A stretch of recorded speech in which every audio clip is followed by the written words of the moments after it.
Hancur nggak? Jaga. Isinya apa? Lembek ya. Gampang pecah kan? Kita tahu kopi? Kopi, biji kopi keras, tapi kita akan lihat. Ya, coba kita lihat satu persatu. Ya.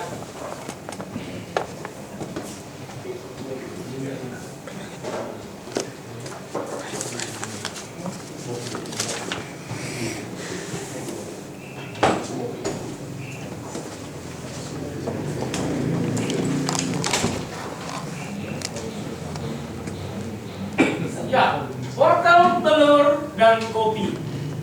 Ya, sediakan 3 mangkuk berisi air di atas tungku, ya, kayak gini.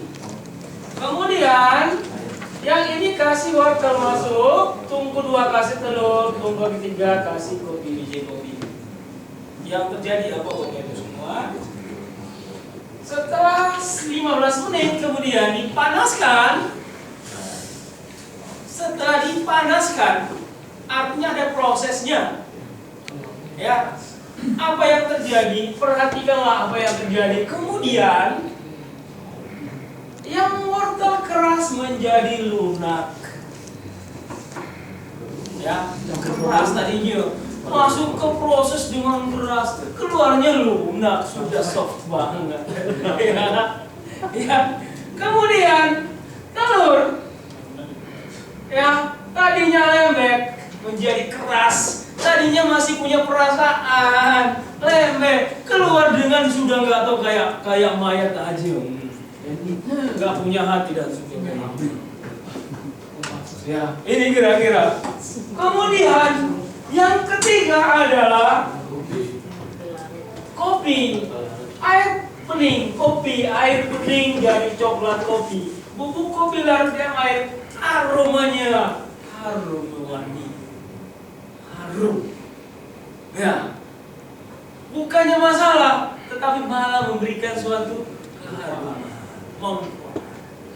Apa yang bisa kita dapat dari sini, Bapak Ibu semua? Demikianlah kehidupan kita.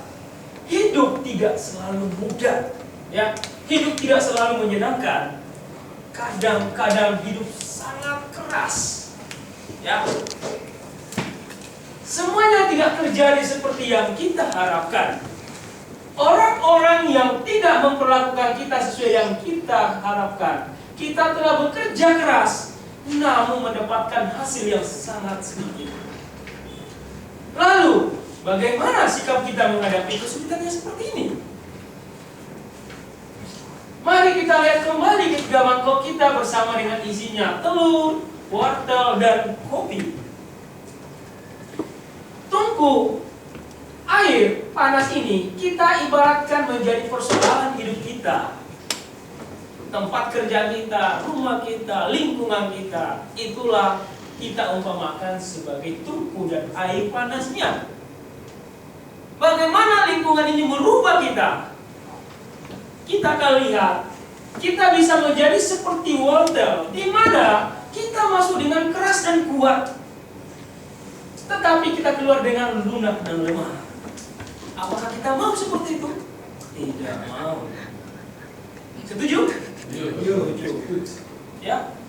Kita menjadi sangat lelah, kita kehilangan harapan, kita menyerah, tidak ada lagi semangat berjuang. Jadi janganlah seperti wortel. Kemudian kita bisa seperti telur.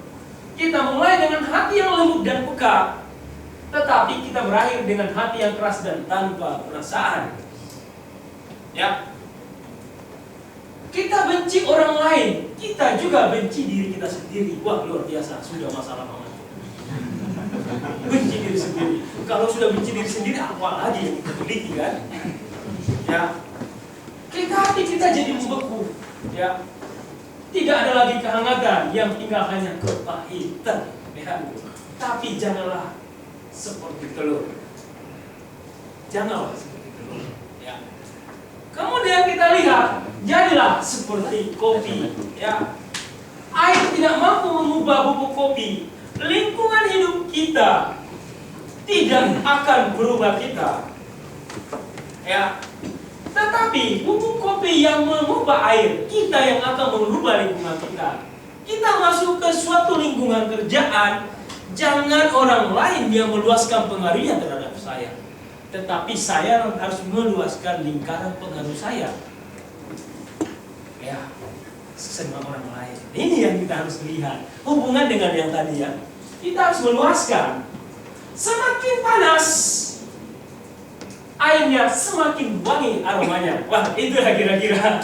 Semakin sulit di lapangan, semakin banyak permasalahan, fungsi kita akan semakin bagus. Kenapa? Tadi saya bilang high risk, high return.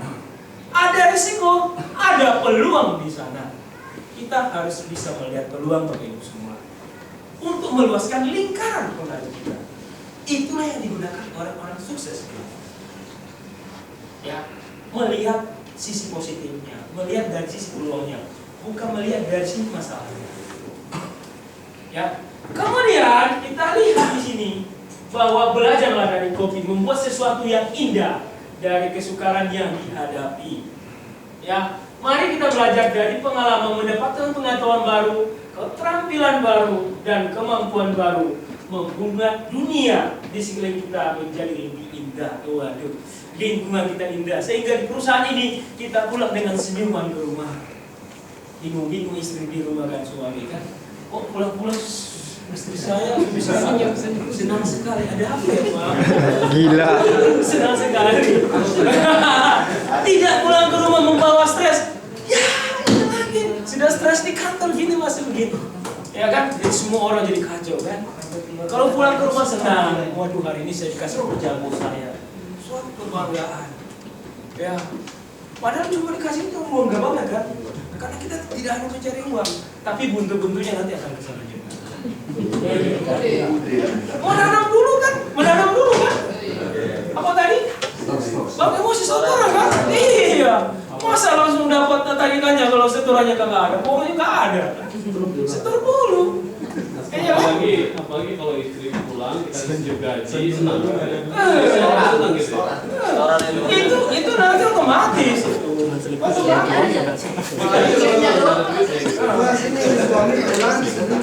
Slipnya doang.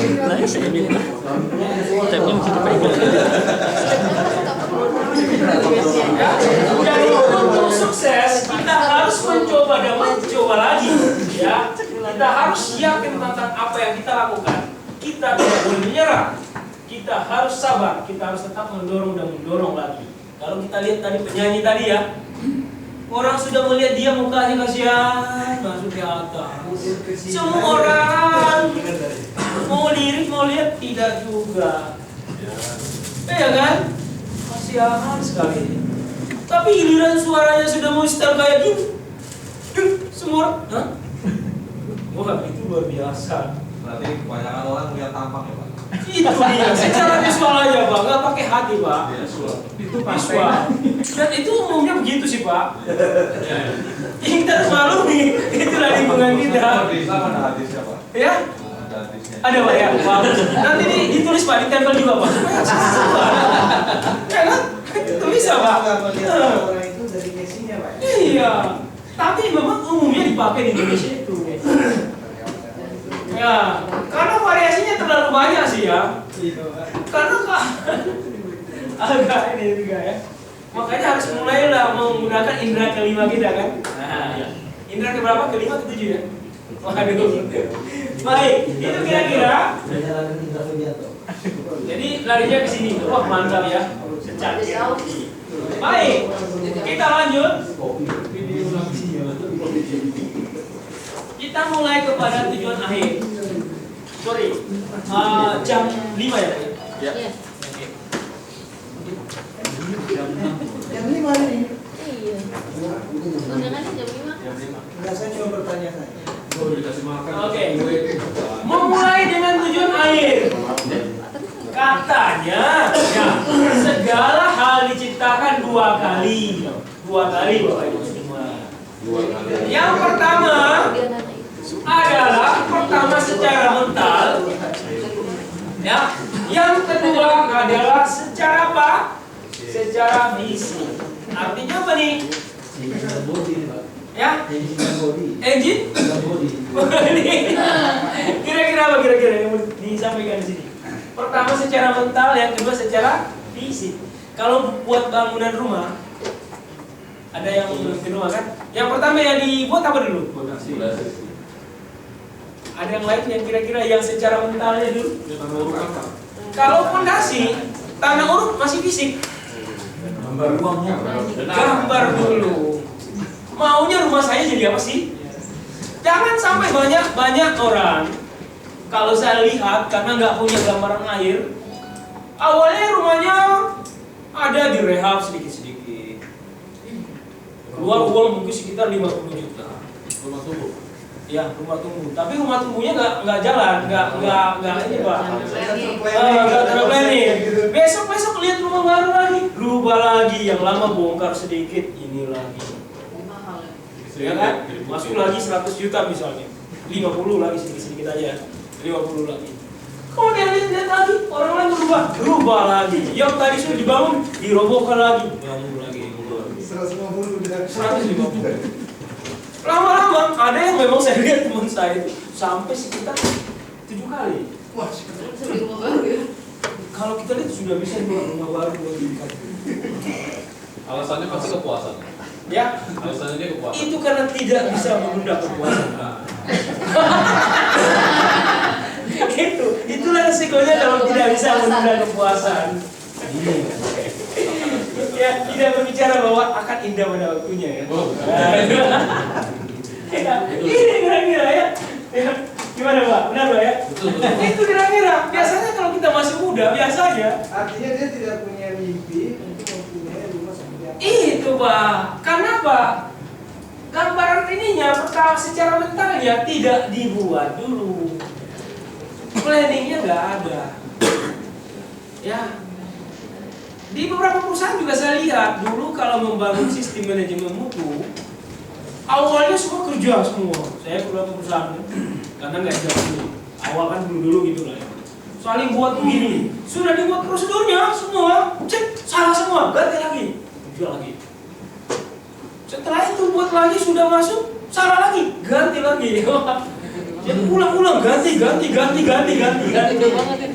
Ya, sampai di grade 2 tahun belum beres-beres juga. Karena apa? Tujuan akhirnya nggak tahu mau jadi apa sih. Apa sih harus dibuat dulu kan? Itu dia. Ya. Tapi kalau sudah punya gambaran, namanya bangun sistem harus ada ini, harus ada ini, harus ada ini. Supaya ini ada maka milestone projectnya harus gini. Di sini apa yang harus dibuat, di sini apa dibuat, di sini sudah harus membuat format dokumen semua, penomoran dan sebagainya. Setelah selesai baru semua bekerja kan? Karena sudah seragam di depannya. Sehingga semua kerja 3 bulan pun bisa selesai. Karena apa? Sudah ada gambar dulu, mentalnya dulu, baru fisiknya dikerjakan. Semua punya konsep yang sama. Begitupun di dalam pekerjaan kita dan kehidupan kita.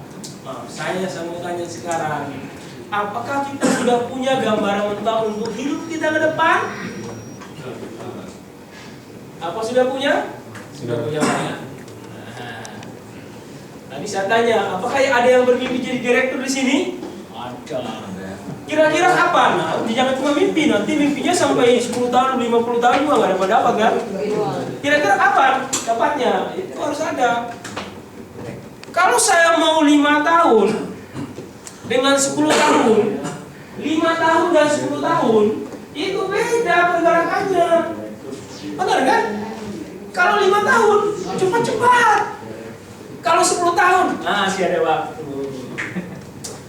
2 tahun, lebih cepat lagi kalau bisa terbang gitu kan. Nah ini kira-kira. Dan jangan terlalu banyak pikir gitu Pak. Iya, jangan terlalu banyak pikir-pikir lah. Nah, jadi kalau mau jadi direktur, Desain sekarang. langsung bangun sendiri. Jadi saya tidak berbicara desain, karena saya masih melihat bahwa di sini yang terbaik. Oh iya. Betul Pak. Praktik. Di sini yang terbaik. Yang namanya rumput tetangga itu belum tentu lebih bagus kayak gitu. Ini pasti lama ya Pak. Juga. Sedang jabatan. Itu kira-kira. Ya. Tidak apa-apa ya. Iya, betul. Saya adalah sudah melihat di luar dan itu kembali tergantung sendiri. Saya pasti buat Pak Anies. Wah, kok gua? Ya, itu kira-kira. Cuma yang saya mau sampaikan bahwa ternyata di luar itu bukan berarti lebih bagus ya. Ya, tergantung orang sih ya, tergantung orang. Tapi secara umumnya memang kadang-kadang kita lihat bahwa kadang-kadang di tempat kita masih jauh lebih bagus. Contoh saya ambil contoh di tempat saya dulu di LG. Pada saat rekan-rekan di sana ada pengen keluar, pulang dari Korea dari mana, pengen keluar, katanya di luar lebih bagus. Ya, saya termasuk karyawan yang cukup lama di sana, 16 tahun. Ya, dari total 350 S1 yang masuk dulu, yang terakhir yang paling sampai ke level ini saya 3 orang. Tapi rekan-rekan saya yang dulu pada keluar selalu datang karena kami selalu ada pertemuan alumni LG, graduate from LG University. Selalu ada pertemuan di luar. Dan terakhir mereka bicara sama kami apa? Saya baru sadar sekarang bahwa di LG itu lebih bagus dari tempat saya sekarang. Ada kerinduan mau kembali, tapi ya itulah perjalanan sudah harus ini kan. Itu kira-kira. Ya. Nah, ini kalau tidak direncanakan, Bapak. Beda kalau kita rencanakan. Jadi jangan sampai nanti keluar dari suatu perusahaan itu dengan emosi. Tapi kalau kita keluar dengan perencanaan, silakan aja. Ya, artinya kita sudah merencanakan macam kan? Ya, kayak saya sekarang ini kan saya rencanakan matang. Ya, saya rencanakan matang walaupun saya kehilangan banyak sebenarnya.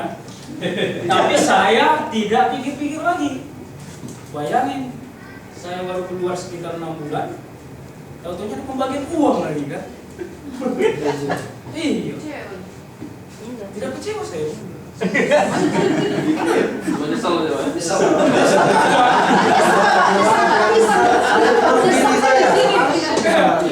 Orang lain mungkin pikir kan, saya keluar ditawarin, saya nggak mau karena prinsip saya nggak mau ditawar-tawar. 6 bulan lebih, owner ganti kan? Lagi lumayan kan? Saya hitung-hitung, rumah banget.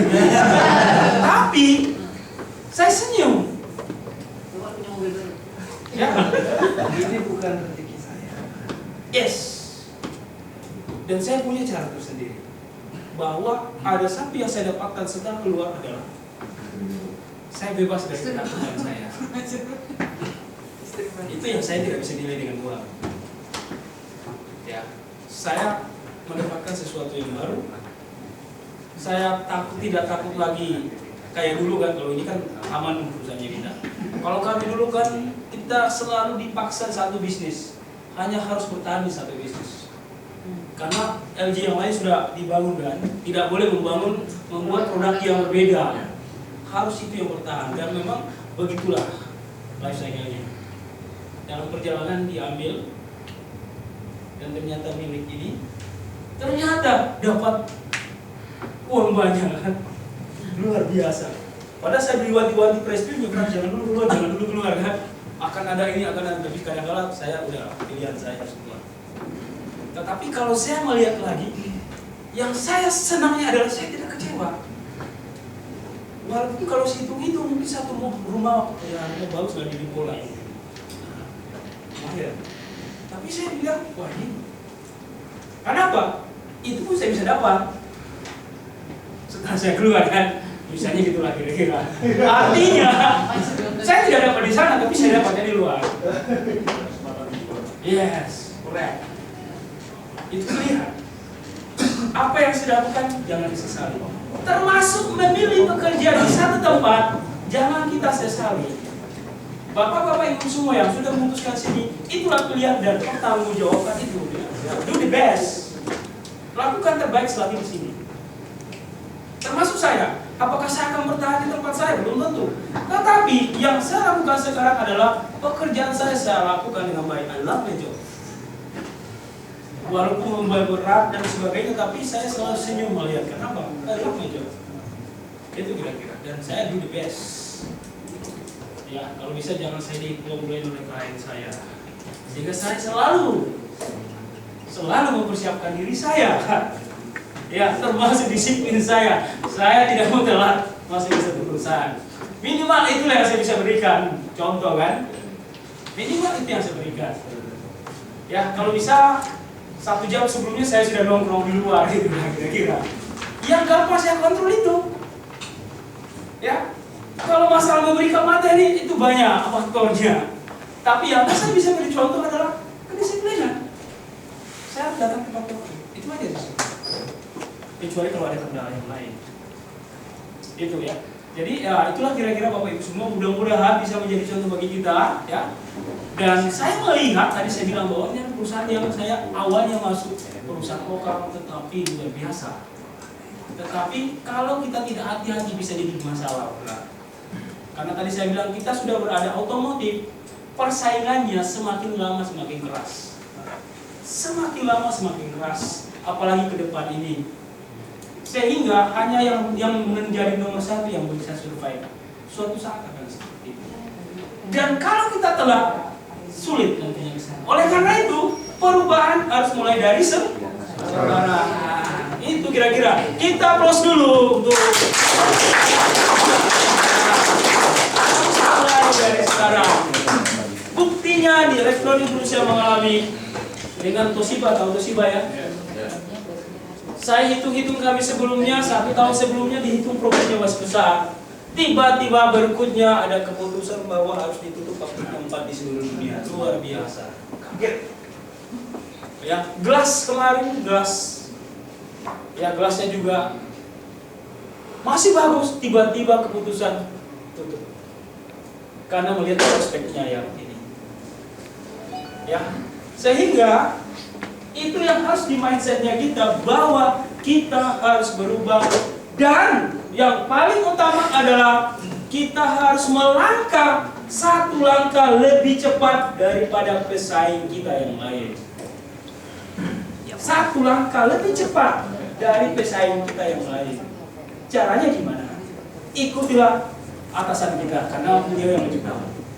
Jadi yang kita bisa lakukan adalah apa yang diinstruksikan dari bos. Ikutin dulu dengan baik, optimalkan. Nanti pada saat nanti pengaruh kita sudah kita luaskan terhadap bosnya kita, maka bosnya kita akan mendengarkan kita. Saat itulah suatu good moment untuk menyampaikan tentang ide-ide kita. Pak, bisa nggak dilakukan seperti ini? Kenapa? Bos sudah percaya sama kita. Itu kira-kira yang paling utama ya. Jadi minta maaf kalau ini saya ulang-ulang terus, karena saya melihat bahwa ini yang paling basic sebenarnya. Paling basic, dan itu masalah prinsip. Ya. Baik, kita lanjut. Pertama secara mental, kemudian secara fisik. Baru kita lihat di sini ya.